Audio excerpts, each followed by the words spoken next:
Anong ganap sa mundo ng showbiz? Nagkaroon ng matinding curiosity ang mga netizen matapos mag-post ng wedding invitations ang ilang celebrities tulad nina Ann Curtis, Gabby Garcia, Khalil Ramos, Sam YG, at Maymay Entrata na may initials na K&B.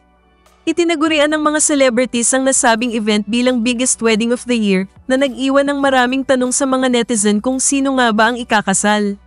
Sa caption ng post ni Ann Curtis, inihayag niyang excited siya para sa kasal. Sina Gabby at Khalil naman ay parehong excited bilang mga abay at sinabi ni Sam YG na siya ang magiging host ng kasal na itinakda ngayong 5 ng Nobyembre.